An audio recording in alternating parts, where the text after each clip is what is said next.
Hello, class. So today we'll be talking about behavioral finance. My name is Alleyna Bargas, and my partner is Dala, Borisouth.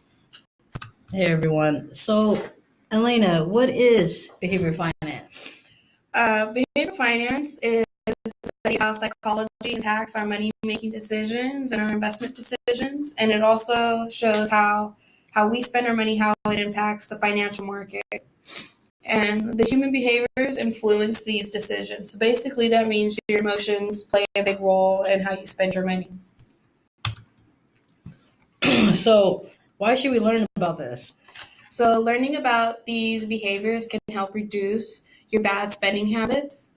And the way we perceive things in life may impact our financial decisions. For example, people who grew up in a wealthy family may have been taught how to save and invest their money, whereas people who grew up in a poor family may have never been taught about personal finance. So the way they perceive things in life is going to have an impact on the way they spend their money. So, what are some of the emotions that affects our financial behavior? Fear and greed are two major emotions that affect us in the way that we spend our money, and these will also determine our economic status because if you let fear and greed control you, it's going to control, like I said, control how you spend your money. Okay. So, how does fear affects our financial behavior? Is it good or bad? So it's good to have some fear because it builds a good security precautions, but you shouldn't have too much because it will control you. Having too much of fear stops you from taking on opportunities and risks that can help you gain profits. And fear, a lot of people, when they think about investing, they like to weigh their losses more than they weigh their gains. So what I mean when I say this is that when you ask an investor, what pops into their mind first most likely will be when they had lost a ton of money rather than when they had won a bunch of money. So a lot of people think negatively and don't think positively. So this is the way that fear can control you.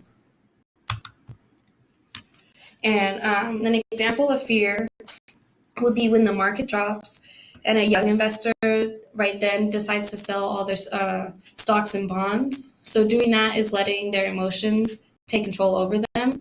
A young investor should not sell their stocks and bonds right away because the market always fluctuates, so they have time. There is no fear. They shouldn't have any fear because of that. If you were an older investor, then yeah, maybe you should sell them because you don't have as much time. But when an investor does become fearful in the market, they don't want to invest anymore because they just keep thinking they're going to lose all their money and not have any possibility of gaining it back. So this is one way that fear can really control you. Okay. So, what about greed? Greed, is it like mainly good or bad? How does it affect us?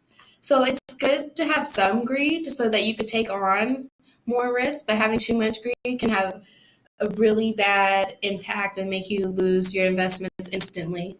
So greed is when an investor wants more than what they can have and they just become greedy. So, and when they keep winning and keep getting more greedy, they start to feel invincible, which gives them a lot of confidence. And having too much confidence, being overconfident in oneself, is not necessarily a good thing.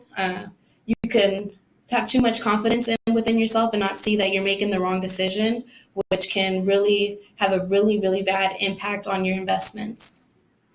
So, like an example of greed would be when people are gambling and they win a little bit of money, so they keep playing instead of cashing it out. And they think, oh, well, I can keep winning, I'm not going to lose it. But really, their chances of winning were the same at the very beginning, and rather than when they had won a bunch of money.